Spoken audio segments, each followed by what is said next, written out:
¿Aló? Parto nomás, ¿cierto? Sí, adelante, inicia.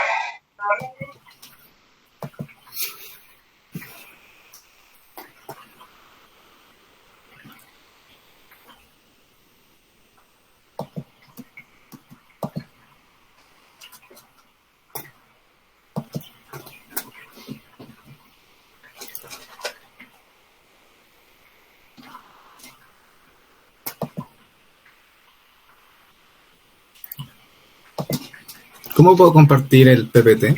¿Me deja solo compartir? Toda la pantalla. Yo empiezo a presentar y después comparto la pantalla. Ay, ¿Pero te deja o necesitáis permiso? es que no me deja compartir solo el PPT. No, Es que no hay restricciones, todos pueden compartir pantalla. Ujú. ya. No, pero tienes que compartir pantalla, no puedes compartir la Ahí. ventana. Porque eso es como para Se pestañear. ve tu pantalla. Igual te voy a hacer coanfitrión, igual por si acaso. Ya.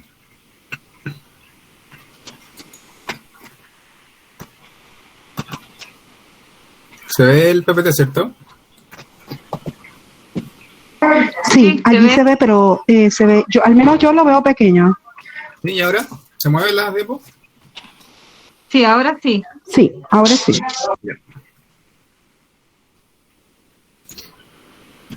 Ya. Buenos días, compañeros. Buenas tardes ya, compañeros y doctora. Mi nombre es Matías Rodríguez Fuentes, interno de ginecología, y esta tarde les voy a presentar sobre la rotura prematura de membranas. Bueno, primero partiendo con la hoja de ruta de esta presentación, vamos a ver respecto a la definición de la rotura prematura de membranas, su fisiopatología más común, las herramientas diagnósticas para diagnosticarla, y las complicaciones maternas, fetales y neonatales, y el manejo general y específico para la edad gestacional en la que ocurra esta rotura de membranas. Bueno, para partir, la rotura prematura de membranas o rotura prematura ovular se define como la solución de continuidad espontánea de las membranas amnióticas, el amnio y el corion, antes de que comience el trabajo de parto, independiente de la edad gestacional. Como podemos ver acá en la imagen, no sé si se ve mi cursor, pero es donde sale la rotura del saco amniótico. Vamos a ver que en la rotura prematura de membranas va a haber una pérdida de la solución de continuidad, lo que va a permitir que haya un escape de líquido amniótico a través del orificio cervical externo. En la imagen de acá de la derecha podemos ver en más detalles la membrana corial, que sería la membrana fetal que está en contacto directo con el endometrio, y la que está formada por el citotrofoblasto y el citotrofoblasto y el mesodermo extraembrionario, y en la cual en su superficie se forman las vellosidades coriónicas para el intercambio entre la sangre materna y la del embrión. Y el amnios sería la que está más adentro en esta etapa del embarazo, la cual es una delgada membrana y delimita la cavidad amniótica y contiene el líquido amniótico en la cual el embrión o el feto se encuentra inmerso. Ya, algunos conceptos que vamos a tocar dentro de esta presentación. Antes de las 37 semanas, la rotura prematura de membranas se denomina rotura prematura de pretérmino de membranas. Esta está presente en el 2 a 3,5% del embarazo de pretérmino y causa el 33% de partos prematuros. La rotura prematura de membranas se presenta en aproximadamente el 10% del embarazo de término, mayor a 37 semanas, y el periodo de latencia se refiere al lapso que existe entre la rotura de membranas y el inicio del trabajo de parto. Y este periodo de latencia se relaciona mucho con la edad gestacional que tenga la paciente, siendo mayor este periodo de latencia en los embarazos de pretérmino, que es de aproximadamente 48 horas en el 50% de los casos, que en los embarazos de términos, que los cuales en el 90% de los casos es un periodo de latencia menor a 24 horas. Dentro de la etiología de la rotura prematura de membranas, la infección intraamniótica es la causa demostrable en un 30% de los casos de rotura prematura de pretérmino de membranas. pero en la mayoría de los casos la causa permanece desconocida.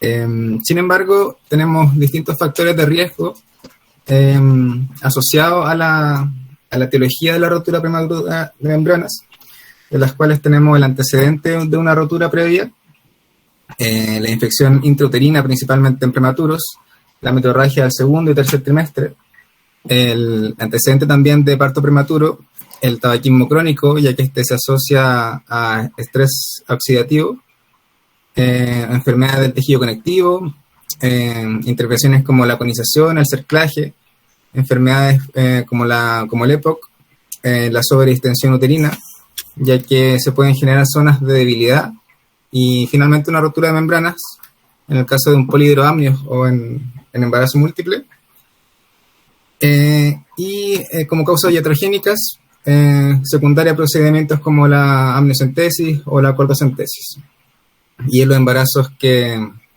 se hayan llevado a cabo con un dispositivo intrauterino. Otros factores de riesgo también son la edad materna, algunas operaciones que pueda tener la paciente, antecedentes de rotura de membranas, como mencioné, el tacto vaginal, el cuello corto, menor a 25 milímetros en el segundo trimestre, y antecedentes de incompetencia cervical, estrés y esfuerzo físico elevado.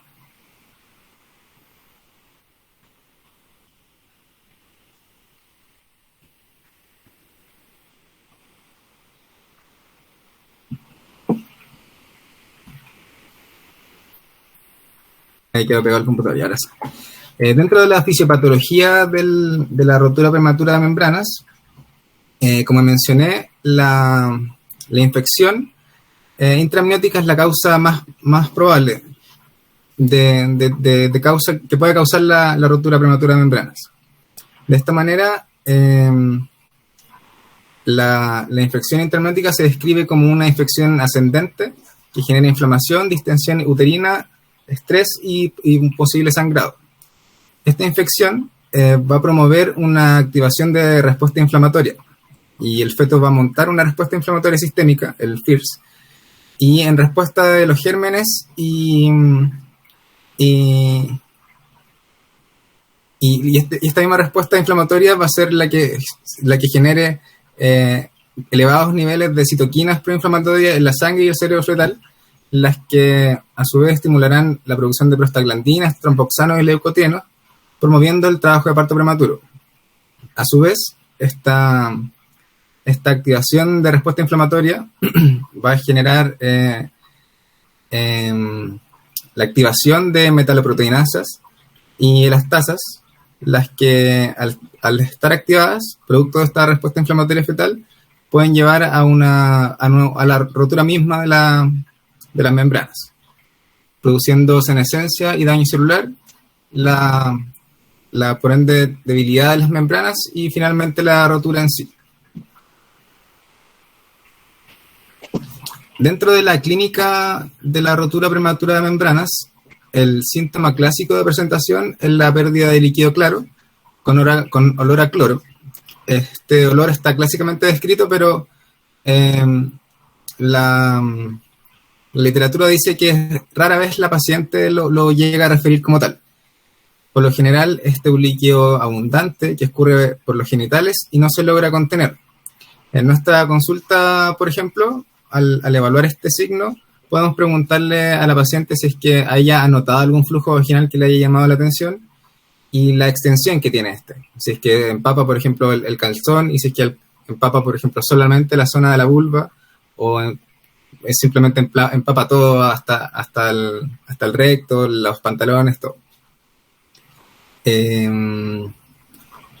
Y dentro del examen físico, podemos pesquisar el líquido que sale a través del introito vaginal o del orificio cervical externo, si es que realizamos una especuloscopía. Y esto será lo que va a permitir finalmente el diagnóstico de la rotura prematura de membranas. En ocasiones el cuadro puede ser menos característico, en caso de que sea un flujo escaso o hemático, y en estos casos vamos a estar obligados al uso de pruebas complementarias para formular el diagnóstico. Dentro del diagnóstico clínico, nos vamos a ayudar mediante la anamnesis, ya que la historia clínica clásica de pérdida de este líquido claro, transparente, la paciente lo va a referir como la pérdida abundante de líquido por los genitales. Esto que nos va a contar la paciente tiene una alta sensibilidad de aproximadamente el 90%, y la historia clínica junto con el examen físico, por lo general, son suficientes para el diagnóstico por lo menos en la mitad de los casos. Dentro de los exámenes de los genitales externos puede observarse una cantidad variable de líquido amniótico escurriendo en forma espontánea, luego de una maniobra de Valsalva o después de la movilización del polo fetal que ocupa la pelvis materna. En cuanto a la especuloscopía, si nosotros logramos identificar el cuello y observar la salida de líquido amniótico por el orificio cervical externo, aparte de verificar la salida de líquido amniótico, la especuloscopía nos servirá para determinar si es que existe dilatación del cuello uterino. Debemos saber que cuando se sospecha una rotura prematura de pretérmino de membranas, se debe evitar el tacto vaginal, ya que esto aumenta el riesgo de invasión microbiana de la cavidad amniótica, los que en estos casos disminuiría el periodo de latencia, aumentando el riesgo de morbilidad por infección y además de prematuras. En cambio, en la rotura prematura de membranas a término, sí está permitido el tacto vaginal, principalmente para determinar si es que la paciente está o no en trabajo de parto y definir el método de inducción. Matías, ¿y con qué cuidado específico se puede hacer ese tacto? Con técnica estéril, con guantes estériles. Exactamente. Exactamente.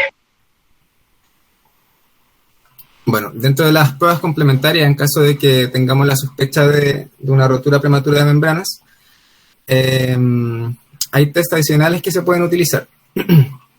Este es el test de cristalización, por ejemplo, este es debido a que el contenido de sales y proteínas que están presentes en el líquido amniótico hace que este líquido, al secarse en un portaobjeto, las sales se cristalicen en forma de hojas de lecho, se le denomina, que se ve como en la imagen que está acá a la derecha.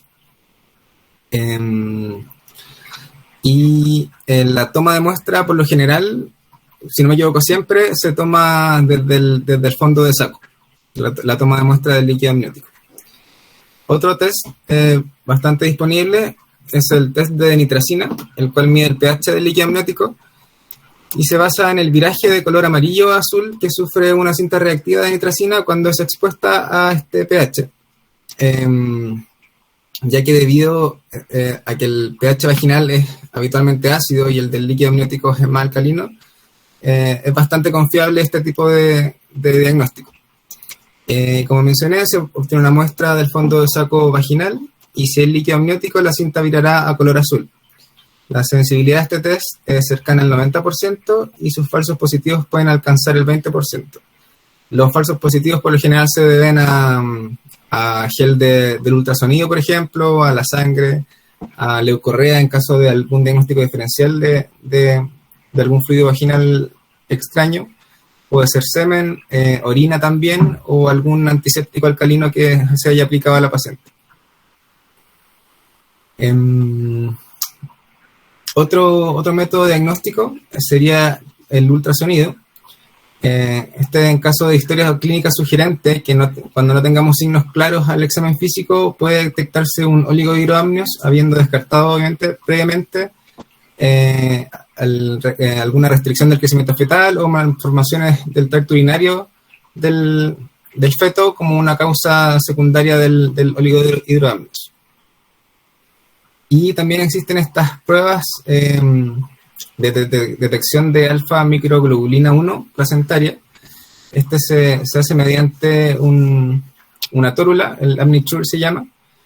Es una muy buena prueba ya que es rápida, detecta la proteína que en condiciones normales está ausente en el flujo vaginal y el procedimiento no requiere especuloscopía, sino que simplemente la introducción de una tórula en la vagina, por lo menos por un minuto, y esta prueba muy buena ya que es rápida y tiene una muy buena sensibilidad y especificidad, de un 99 a un 98% respectivamente.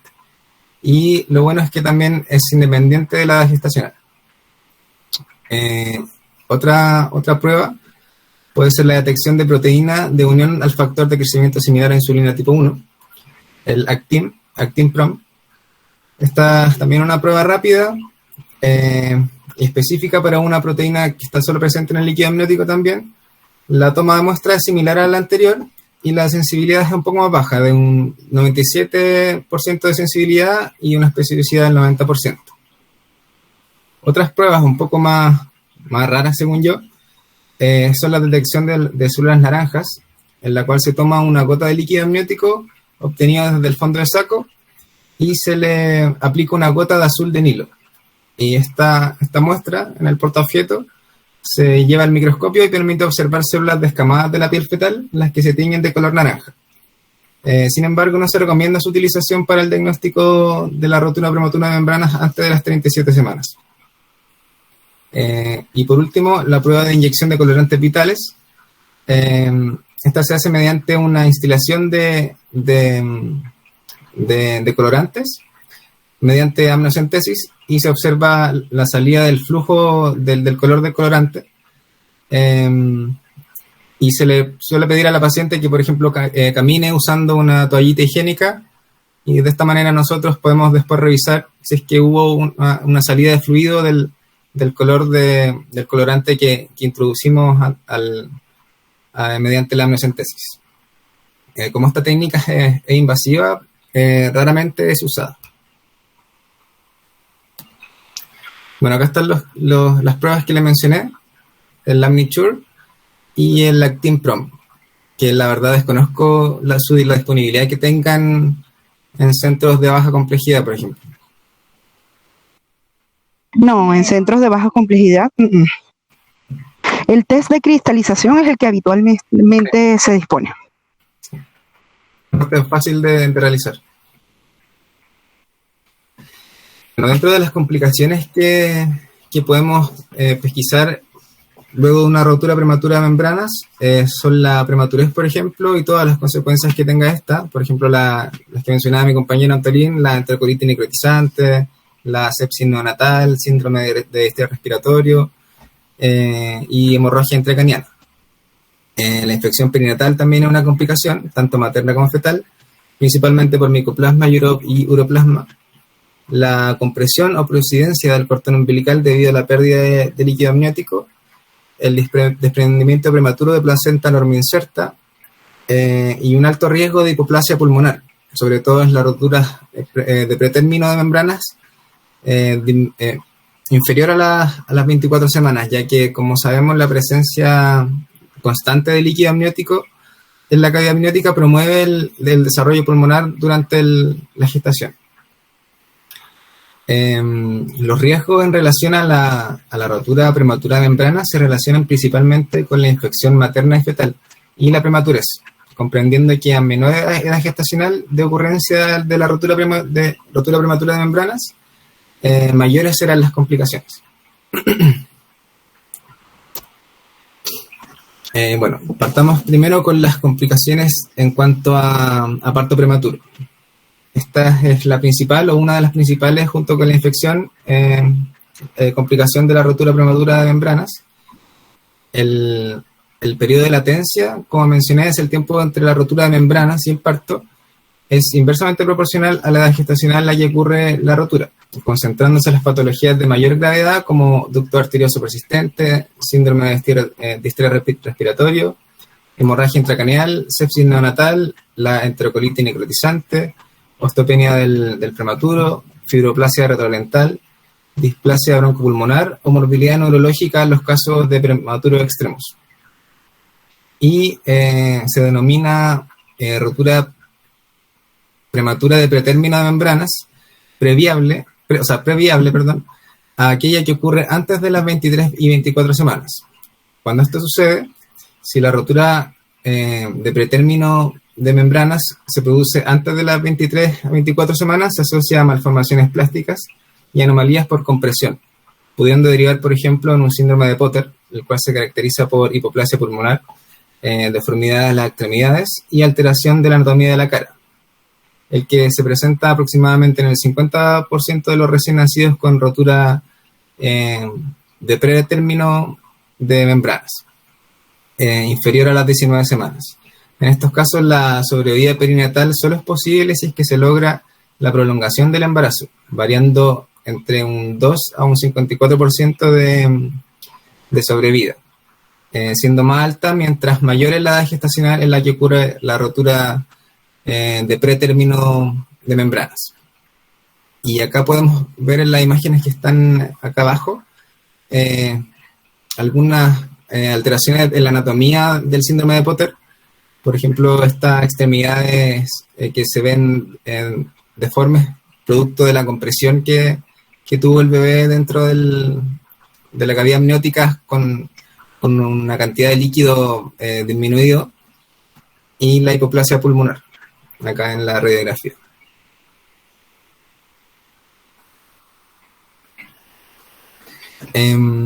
Aquí podemos ver un gráfico en el cual se puede ver que la morbilidad y las secuelas a largo plazo son muy altas en los niños que sobreviven luego de una rotura de pretérmino de membranas. Sobre todo las roturas previables inferiores a las 23 y 24 semanas. La incidencia de estas alteraciones pulmonares que requieren intubación y ventilación mecánica es mayor al 80% de los casos, y en el 70% de las muertes neonatales se debe a un síndrome de distrés respiratorio y hipoplasia pulmonar. Todas las otras complicaciones de la prematurez se presentan con elevada frecuencia, y su presencia es creciente a menor edad gestacional al momento del parto. Prácticamente un 50% de los sobrevivientes presentará alteraciones crónicas producto de la prematurez, y un 50% presentará alteraciones del desarrollo neurológico. Dentro de las 28 semanas de sobrevida, como podemos ver aquí, en adelante, la sobrevida es casi del 100%, y las patologías como las que mencioné, la hemorragia intracraniana, la sepsis, el síndrome de distrés respiratorio, reducen progresivamente su frecuencia, siendo prácticamente inexistentes sobre la semana 34. Sin embargo, en estas igual podemos encontrar complicaciones como depresión neonatal, la taquimia transitoria, alteraciones ante la termorregulación, alteraciones hidroelectrolíticas y trastornos metabólicos.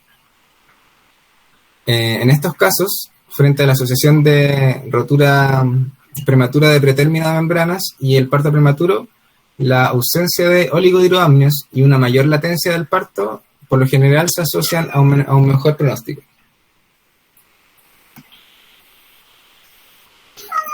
En cuanto a la rotura prematura de membranas y la infección perinatal, esta es, como mencioné, otra de las principales complicaciones de la rotura prematura de membranas, y cuyo proceso a veces puede explicar la misma ocurrencia de la rotura de membranas. Se estima que entre el 20 y el 30% de los recién nacidos prematuros de madres con rotura prematura de membranas presentarán sepsis neonatal. La infección intraamniótica está presente en un 30 a un 50% de las roturas prematuras de pretérmino, disminuyendo progresivamente a un 4 a 16% de las roturas prematuras de término, y está directamente ligada con el riesgo de daño neurológico. La infección uterina, especialmente en el caso de las roturas prematuras de pretérmino, es ascendente, como mencioné al principio de la presentación. Es decir, los gérmenes provienen de la vagina y desde ahí pueden infectar la interfase coriodecidual, también al líquido amniótico o al feto por la misma dilución de este líquido amniótico infectado. Disculpe, doctora, me da un pequeño minuto, vuelvo enseguida. Sí, ¿qué dijiste? No te escuché muy bien eso, Matías. Doctora, ¿me da un qué? Dijo que volvía al tiro, doctora.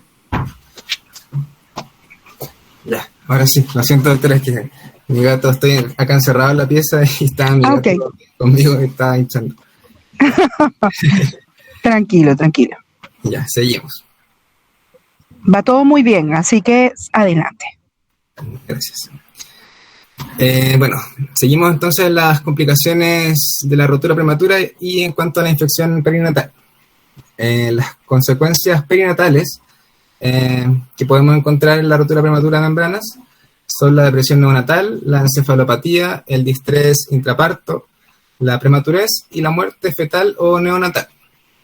Y a largo plazo, estas consecuencias estarán mediadas por la respuesta inflamatoria en el feto y se asocian a morbilidad y mortalidad neonatal aguda y crónica y a daños severos en el sistema nervioso central, como alteraciones visuales, trastornos de comportamiento y trastornos cognitivos. Y además pueden llevar a parálisis cerebral. En cuanto a las complicaciones maternas, la infección perinatal, en el contexto de rotura prematura de membranas, se asocia a endometritis puerperal. Este es un cuadro habitualmente leve, pero potencialmente grave, incluso letal. También se asocia a fiebre posparto, a desprendimiento prematuro de placenta normo inserta y a hemorragia postparto. Y acá en este cuadrito podemos ver los principales agentes que van a generar esta infección intramniótica, principalmente el micoplasma y el uroplasma, el cual se encuentra en el 50% de los cultivos positivos. Hay también en el caso, por ejemplo, de los embarazos con DIU o cerclaje, el agente principal es la Candida albicans. Entonces, en estos casos, además de los cultivos bacterianos del líquido amniótico dentro del manejo de la rotura prematura, se debe realizar un cultivo de hongos para descartar este agente, si es que tenemos el antecedente de la paciente. Disculpe. Bueno, ya entrando al tratamiento de la rotura prematura de membranas, tengo aquí este flujograma del Carvajal. Entonces, partimos aquí. Primero decir que la edad gestacional es de suma importancia para el manejo de la rotura prematura de membranas, siendo preciso determinar si es que el riesgo para el feto es mayor en el ambiente intrauterino o extrauterino, ya que en ciertas condiciones será mejor permitir que el feto siga creciendo dentro del útero, asumiendo los riesgos de la rotura prematura de membranas, pero en otros casos es mejor inducir el parto y manejar los riesgos de la prematurez en una unidad de neonatología. La rotura prematura de membranas antes de las 34 semanas, por lo general el manejo es expectantes, y después de las 34 semanas el manejo sería la interrupción del embarazo. Bueno, dentro del manejo inicial, habiendo efectuado el diagnóstico de la rotura prematura de membranas, el manejo de la paciente se hará hospitalizada, dado el alto riesgo obstétrico que tenga la paciente, y se decidirá la interrupción del embarazo o manejo expectante según la edad gestacional y la condición materna fetal, generalmente fijando la semana 34 como punto límite, como le acabo de mencionar.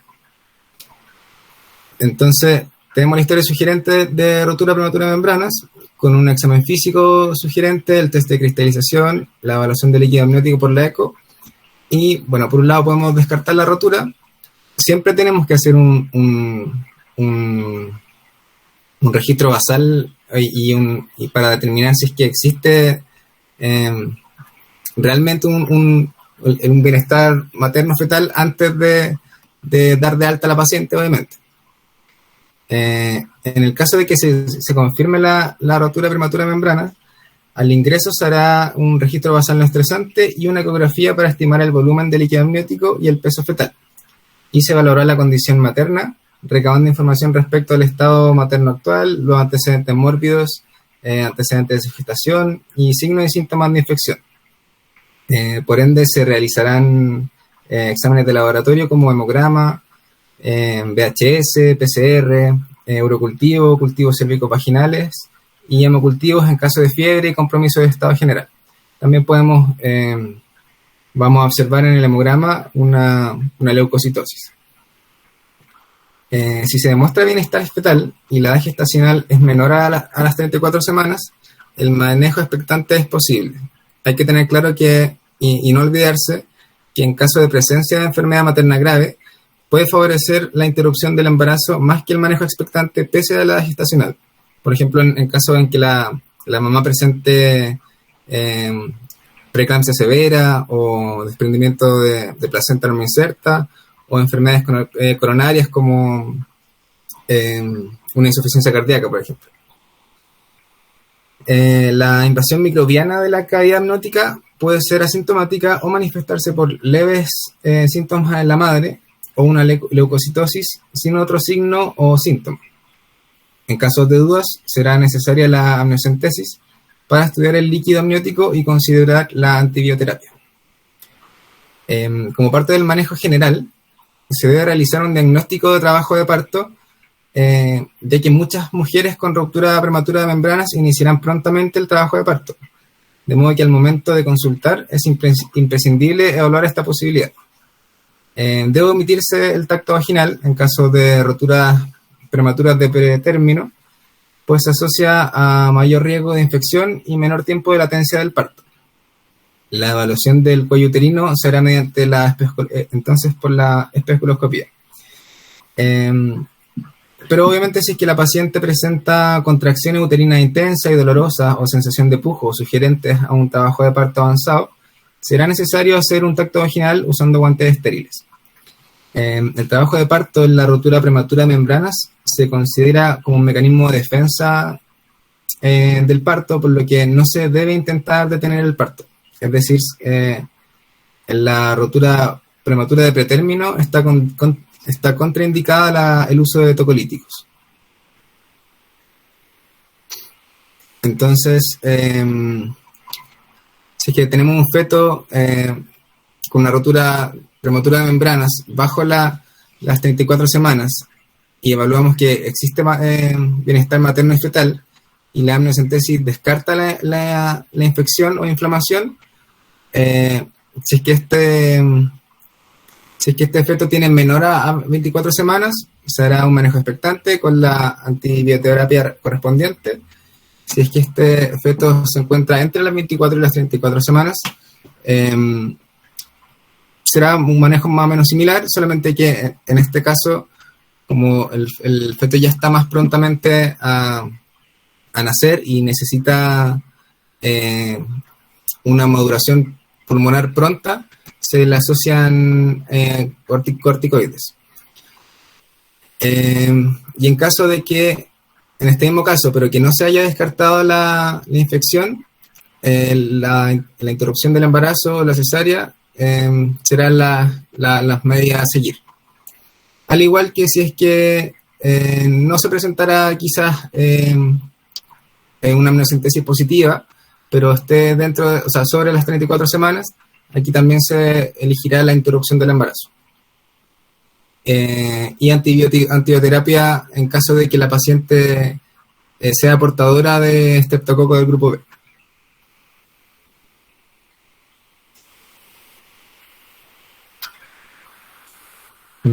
Se me olvidó mencionar que si bien la semana 34 es nuestro punto límite, la cual definirá si es que el manejo corresponde a la interrupción del embarazo o el manejo expectante en los casos de que esto ocurra que ocurra bajo las 34 semanas, teniendo en cuenta las complicaciones ya mencionadas.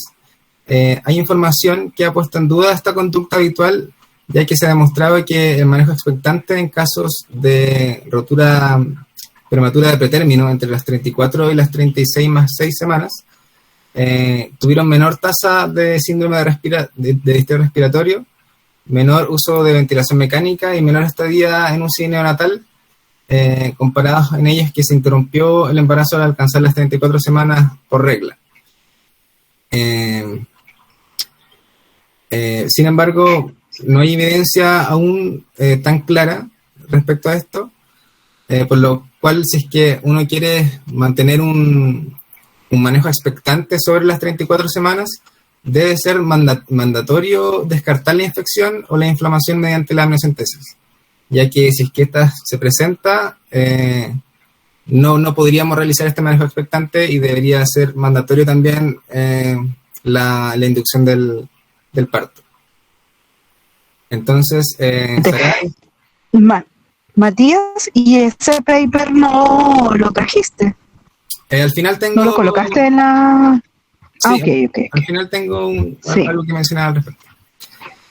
Entonces, se hará el estudio del líquido amniótico mediante la amniocentesis para descartar si es que hay presencia o no de gérmenes mediante cultivo o PCR. También se puede se puede pesquisar mediante citoquinas proinflamatorias. Y esto será finalmente lo que definirá, bueno, junto con la extensional y el bienestar materno-fetal, si es que se continúa o se interrumpe el embarazo.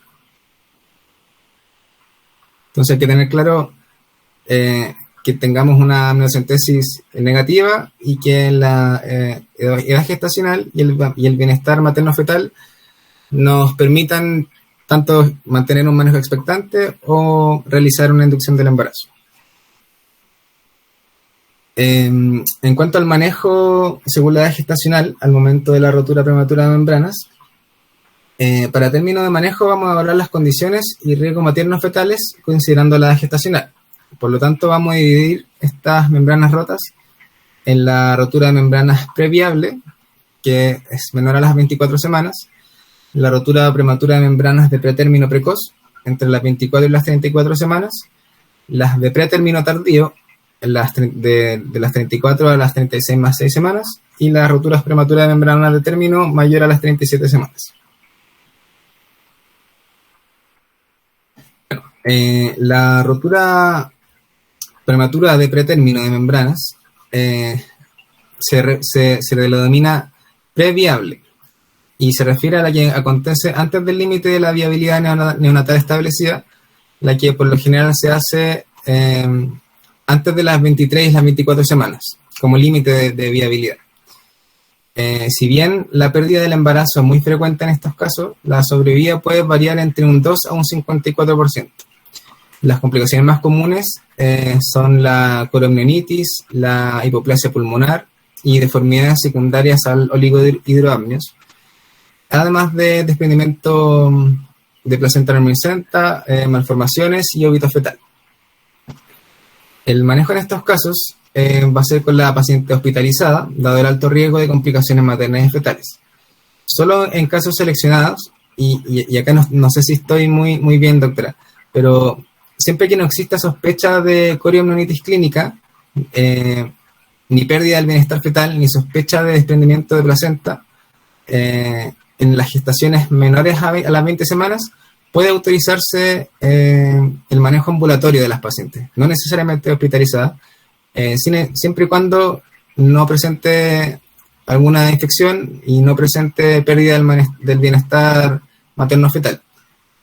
Obviamente con una búsqueda activa y periódica de estas posibles complicaciones. Bueno, al ingreso de estas pacientes se realizará cultivos cérvico-vaginales y amniocentesis para orientar el tratamiento antibiótico. La evaluación seriada del bienestar materno-fetal, la clínica y el laboratorio, con un hemograma, VHS y PCR 2 veces por semana, el uso de antibióticos profilácticos de rutina, ya que su uso se asocia a mayor latencia al parto y mejora la sobrevida perinatal. Se indica un curso de ampicilina y eritromicina oral por 10 días. Este esquema se puede ajustar según el resultado de los cultivos cérvico-vaginales o del líquido amniótico. Y el ingreso hospitalario, el esquema que se recomienda es de ampicilina, de 2 gramos cada 6 horas endovenoso, más ceftriaxona de 1 gramo cada 12, y claritromicina de 500 miligramos también cada 12, pero por vía oral. Y si se detecta infección intramniótica o inflamación, el esquema antibiótico debe ser ampliado a la espera del resultado de los cultivos. Pero en este caso se sugiere usar ceftriaxona asociado a metronidazol y claritromicina. Al final están las dosis, así que no las voy a mencionar por el momento. El tratamiento de elección en caso de infecciones por uroplasma es la claritromicina por vía oral durante 7 a 10 días, ya que presenta mayor biodisponibilidad en la placenta, el líquido amniótico y el feto.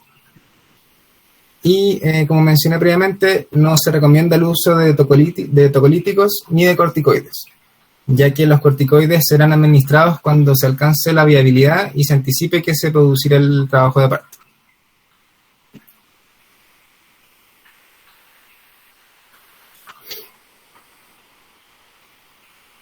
Bueno, acá está un esquema, un flujograma de lo que les acabo de mencionar, en el cual se realiza el diagnóstico confirmado de la ruptura previo a las 24 semanas.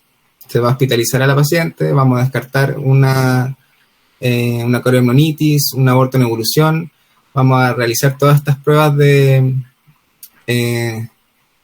bienestar materno-fetal indirecto, por así decir.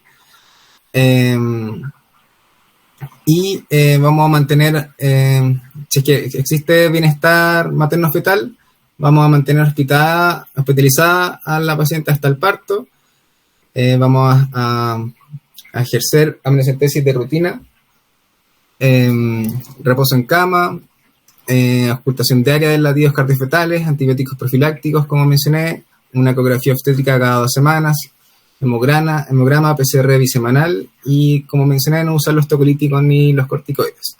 Si es que no existiera bienestar materno-fetal y se diagnosticara alguna de estas patologías, el manejo vendría a ser la interrupción del embarazo, favoreciendo siempre la vía vaginal debido a las posibles complicaciones que se puedan dar dada la cirugía por la cesárea.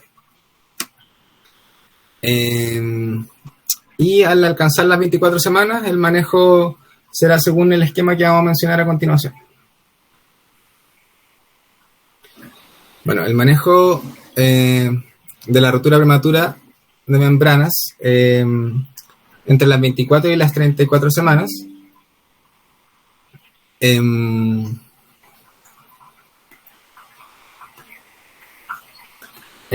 tiene como principal complicación la prematurez.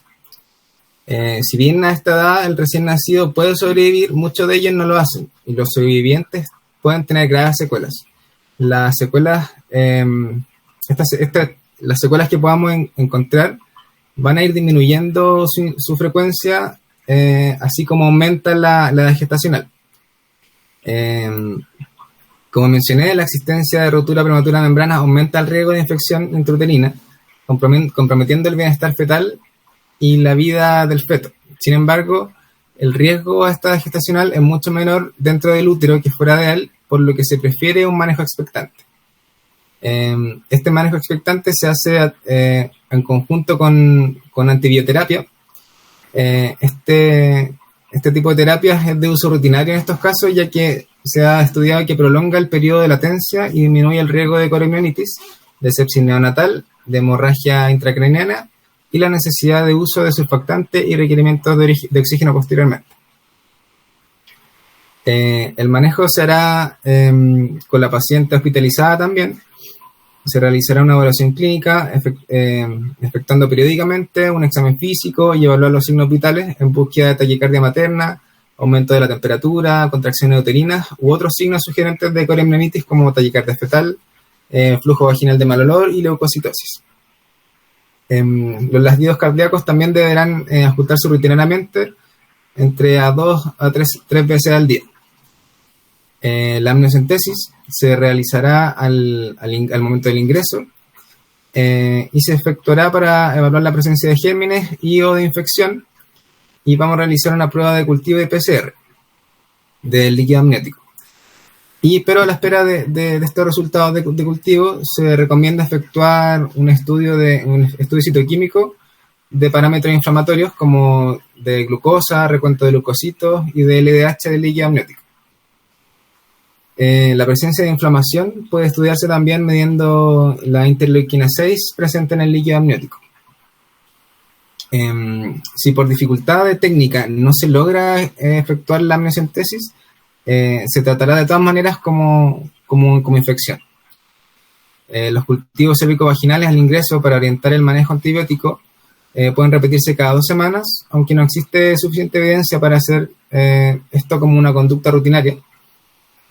La evaluación del bienestar materno lo podemos realizar mediante un hemograma, VHS y PCR 2 veces por semana, y hay que tener en cuenta así que si es que le aplicamos a la paciente corticoides para la modulación pulmonar, estos pueden producir una leucocitosis. La evaluación del bienestar fetal será mediante una detallada ecografía para descartar malformaciones y pesquisar la biometría fetal. La biometría se va a repetir cada 2 semanas y se efectuará un Doppler de arteria umbilical y un perfil biofísico según cada caso, pesquisando que en el perfil biofísico fetal la ausencia de movimientos respiratorios es un parámetro que nos permitirá asociar harto a la infección intraamniótica. Con frecuencia se efectuará un registro basal no estresante diario, especialmente en fetos mayores de las 28 semanas.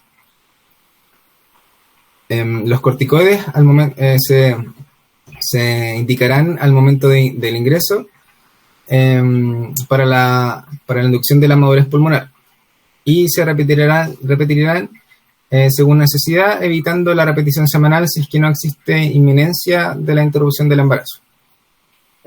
Además de la inducción de madurez pulmonar, como mencionaba mi compañero anterior, el uso de corticoides también reduce el riesgo de síndrome de estrés respiratorio, de hemorragia intracraniana, de enterocolitis necrotizante y la mortalidad neonatal. El uso de antibióticos se le dará a todas las pacientes, ya que el uso rutinario en mujeres con rotura prematura de pretérmino prolonga el periodo de latencia y disminuye el riesgo de coriomionitis, de sepsis neonatal y de hemorragia intracraniana, y también la necesidad de uso de surfactantes y requerimientos de oxígenos posteriores. El esquema de elección es la eritromicina, siguiendo un curso de 10 días con este antibiótico, más ampicilina, por 48 horas y luego oral, para mejorar la cobertura sobre el estreptococo del grupo B.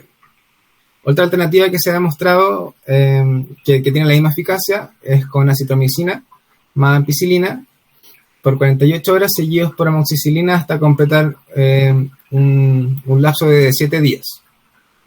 En caso de alergia a la penicilina, la mejor opción es reemplazar la ampicilina por una cefalosporina. Pero si esto no es posible, el esquema lo podemos efectuar con clindamicina y gentamicina, siempre asociado a eritromicina o acitromicina para cubrir ureos y micoplasma. Si la amniocentesis muestra infección intraamniótica o inflamación, el esquema antibiótico debe ser triasociado usando ceftriaxona asociado con metronidazol y claritromicina. Estos esquemas siempre se ajustarán según el resultado de los cultivos de líquido amniótico y cérvico-vaginales.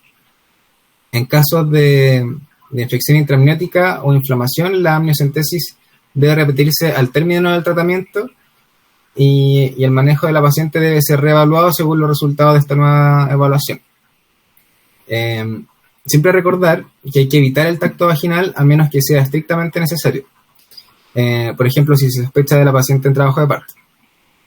Y efectuar un tacto vaginal en mujeres con ruptura prematura de pretérmino aumentará la morbilidad infecciosa materna y neonatal, aumentando el riesgo de muerte neonatal y disminuyendo el periodo de latencia. En caso de malformaciones fetales incompatibles con la vida, o muerte fetal o la demostración del deterioro de la unidad fetoplacentaria, estará contraindicado continuar con el manejo expectante y deberá procederse a la interrupción del embarazo. Acá había agregado un video de cómo se realizaba la amniocentesis, ya que por lo menos yo nunca había visto una y es un procedimiento igual importante para definir el manejo de esta patología. En un video muy bien. Por lo general, por lo que estudié, se recomienda generar un ángulo de 45 grados o de 90 grados, perdón, entre el transductor y la aguja, y se introduce la aguja mediante la guía ecográfica, visualizando el momento de entrada hacia la cavidad amniótica. Como se puede ver acá en la imagen inferior a la derecha, tenemos que tener la precaución al realizar la amniocentesis de romper la membrana amniótica y no quedarnos en esta interfase, ya que podemos obtener un líquido que no nos va a servir o simplemente no extraer nada de líquido, ya que no hemos penetrado la cavidad amniótica. Y aquí vemos que se penetró esta zona y el médico está retirando el líquido amniótico. Se recomienda siempre hacerlo en un lugar donde se visualice un amplio bolsillo de líquido amniótico, por lo general en la parte como frontal de la paciente, y para obtener una imagen transversal del feto. Bueno, acá están un poco los fármacos que se utilizarán. Los corticoides para la inducción de la maduración pulmonar. Tenemos la betametasona, la cual se indica en una dosis de 12 miligramos, intramuscular cada 24 horas, por 2 veces, o dexametasona, 6 miligramos cada 12 horas, e interrumpir la gestación idealmente 48 horas posterior a la primera dosis. Se debe tener un plan de manejo para aplicar los corticoides y saber que idealmente 48 horas posterior a la aplicación se inducirá al trabajo de parto. Los antibióticos, como mencioné, la profilaxis se hará con ampicilina, con las dosis que salen acá, que pueden revisar ustedes. Y como también mencioné, si la amniocentesis muestra infección intraamniótica o inflamación, el esquema de antibioterapia será con ceftriaxona, metronidazol y claritromicina, con las dosis que pueden ver por ahí. En cuanto a la inducción del trabajo de parto, antes de efectuarlo tenemos que saber que existe un puntaje, un score, que se usa como un instrumento para objetivar y estandarizar la evaluación del cuello uterino previo a la inducción. El cuello es considerado como desfavorable si es que en el puntaje de acá abajo, en el score de Bishop, es menor o igual a 6, y favorable si es que es mayor a 6. Por ejemplo, si es que tenemos un cuello que no favorece el trabajo de parto, los mecanismos de inducción pueden ser mecánicos, como por ejemplo con el uso de sonda Foley, la cual se introducirá mediante técnica estéril a través del orificio cervical externo e interno, y se inflará con aproximadamente 30 a 60 cc de agua. Pero por lo general este es un método que no es efectivo por sí solo y debe complementarse con oxitocina o con algún otro inductor. Frente al manejo de cuello desfavorable, los métodos farmacológicos son con análogos de progesterona como la prostaglandina 2 o dinoprostrona. Y las ventajas que tiene este fármaco es que está bien aceptado por la usuaria, tiene menor índice de parto, por la paciente, tiene menor índice de partos asistidos, tiene menor necesidad de inducción con oxitocina y puede usarse con rotura de membranas. Así que en estos casos nos serviría muy bien. Pero las desventajas que tiene este fármaco es que puede producir una posible rotura uterina en antecedentes de cesárea previa o una hiperestimulación uterina, y efectos secundarios como náuseas, vómito o diarrea. Y también una desventaja es que los geles, este fármaco es se administra a través de gel. Los geles son difíciles de remover cuando hay hiperestimulación uterina. Y la administración es vía vaginal, mediante un gel, como mencioné, de 1 a 2 miligramos en el fondo de saco, o un óvulo vaginal de 10 miligramos en el fondo de saco. El otro fármaco es la prostaglandina 2 o misoprostol, indicado vía vaginal en dosis de 25 a 50 microgramos en el fondo de saco vaginal, con un máximo se aplica cada 4 o 6 horas en un máximo de 3 aplicaciones. Y por otro lado tenemos la oxitocina. Esta la usamos ante un score de Bishop mayor a 6 y se administra mediante una bomba de infusión continua. La dosis se describe en unidades internacionales por minuto, y la dosis inicial recomendada es de 2 unidades internacionales, aumentándolas en intervalos, o sea, podemos aumentarlas en intervalos de tiempo preferible cada 20 a 30 minutos, con una dosis máxima de 20 unidades por litro. Entonces siempre tener en consideración el score de Bishop para generar la inducción del embarazo. Algunas contraindicaciones para el manejo en cuanto a la inducción del parto son la placenta o basa previa, la posición o presentación fetal anormal, o sea, en tronco o posición o presentación podálica, una incisión uterina previa, ente invertida o clásica, una cirugía uterina significativa, herpes genital activo, deformidad de la estructura pélvica, carcinoma cervical invasor o rotura uterina previa. Y en cuanto al manejo a una edad gestacional mayor a 34... ¿Cómo, perdón?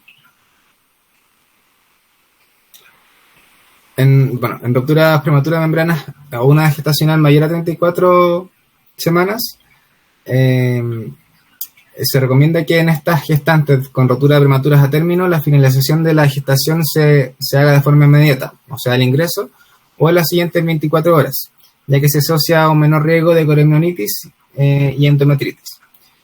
Como mencioné anteriormente, es indispensable siempre la amniocentesis para estudiar el líquido amniótico, descartando infección o inflamación, antes de permitir el manejo expectante hasta las 36 más 6 semanas. En cuanto a la ruptura prematura de membranas en los embarazos de término, efectuando el diagnóstico de esta ruptura, se procederá a la interrupción inmediata del embarazo mediante inducción o cesárea, según la historia obstétrica de la paciente. Pero en estos casos, la antibioterapia se hará según el tiempo de evolución de la ruptura prematura de membranas. De esta manera, si la ruptura ocurrió hace menos de 24 horas, no existe consenso respecto al uso profiláctico, por lo que de regla solo se le dará a aquellas pacientes en las que se objetive una infección o sean madres portadoras de estreptococo del grupo B. En cambio, si la ruptura prematura de membranas ya ocurrió hace más de 24 horas, en estos casos sí haremos profilaxis con los antibióticos que mencioné anteriormente. Muchas de las mujeres en estos casos con ruptura prematura de membranas a término iniciarán su trabajo de parto al momento de ingreso a la maternidad, de modo que un 50% tiene parto en las siguientes 6 a 8 horas, el 70% en las siguientes 24 horas y el 95% en las siguientes 48 horas. Y algunos diagnósticos diferenciales de la ruptura prematura de membranas vendrán a ser la leucorrea, la incontinencia urinaria, el tapón mucoso, la rotura de bolsa amniocorial, y se observa como una salida de líquido desde el espacio virtual entre el corion y el amnios, la hidrorrea decidual. Esto ocurre por lo general en el embarazo bajo las 20 semanas y corresponde a la pérdida de líquido claro con tinte amarillo o a veces sanguinolento desde el espacio entre la decidua parietal, y refleja que se fusionan entre las 16 y las 18 semanas. Otro diagnóstico diferencial puede ser la rotura de algún quiste vaginal. Y este es el paper que quise exponer en la presentación, ya que habla del manejo expectante posterior a las 34 semanas. Este paper demostró, las conclusiones que dio fue que no se encontró ninguna diferencia clínicamente importante en la incidencia de sepsis neonatal entre las mujeres con ruptura prematura de membranas con parto inmediato y las que tuvieron conducta expectante antes de las 37 semanas de gestación. El nacimiento precoz estuvo asociado con un aumento en la incidencia de síndrome de distrés respiratorio neonatal, necesidad de ventilación, mortalidad neonatal, endometritis ingreso a cuidados intensivos neonatales y la probabilidad de nacimiento por cesárea, pero demostró una disminución de la incidencia de cromiomielitis. Es por esto que en las mujeres con ruptura prematura de membranas antes de las 37 semanas de gestación, sin contraindicaciones para continuar con el embarazo, una política de manejo expectante con monitoreo cuidadoso se asoció a mejores resultados para el embarazo, tanto para la madre como para el recién nacido. De esta manera, la atención debe individualizarse mediante la toma de decisiones compartidas y el manejo expectante no debe extenderse más allá de las 37 semanas de gestación. O sea, se demostró que el manejo expectante posterior a las 34 semanas puede ser muy beneficioso tanto para la madre y como para el feto, pero se debe tener mucho cuidado con la infección que se pueda producir, ya que va a ser la principal complicación en estos casos. Y aquí están las referencias bibliográficas y muchas gracias. Bueno, excelente, Matías, te felicito. Muy buen seminario, todo bien clarito, todo bien, cienciaciones bien detalladas. Y bueno, esto es importante tenerlo en claro porque es una patología súper frecuente y que es determinante, como bien lo vieron, la edad gestacional. Y bueno, más aún se pudieron dar cuenta de la importancia del manejo de los fármacos. Saber qué importancia o cuáles son los efectos de cada fármaco y cuál usar en determinada edad gestacional y en qué momento no usar, porque como lo vimos, en edades más tempranas no recurrimos a usarlo, como Matías muy bien lo expresó en su seminario. Así que la verdad, yo no tengo ningún comentario en adición porque estuvo todo súper completico.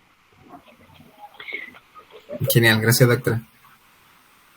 Sí, bueno, felicitarte eso una vez más y motivarlos a que este sea el nivel como tal cual como Antolín lo hizo con la colita del seminario anterior y lo que tú acabas de presentar, que así se mantengan todos los seminarios, porque como yo les dije la vez anterior, esto es para ustedes, esto no es para mí, ¿ok?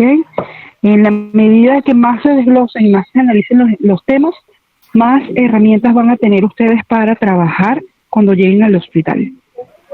Y por supuesto van a poder enfrentar mejor la revista médica, la visita médica, porque normalmente cuando se hacen visitas les interrogan sobre las patologías que tengan las pacientes, ¿ok? Así que eso. Comentarles que quedo al debe, lo vamos a hacer el día jueves, lo de la revisión de la prueba. Quiero conectarme un poco más temprano. Me gustaría quedarme un momentito, sí, con Matías y con Karin. Solo 5 minutos. Sí, para preguntarles algo muy puntual y posterior a esto quiero reunirme con el grupo 1. Entonces, el resto, si no tienen ninguna duda, los puedo liberar. Ya, doctora. Ok, doctora. Chao. Chao, que tengan linda noche. Chao, chicos.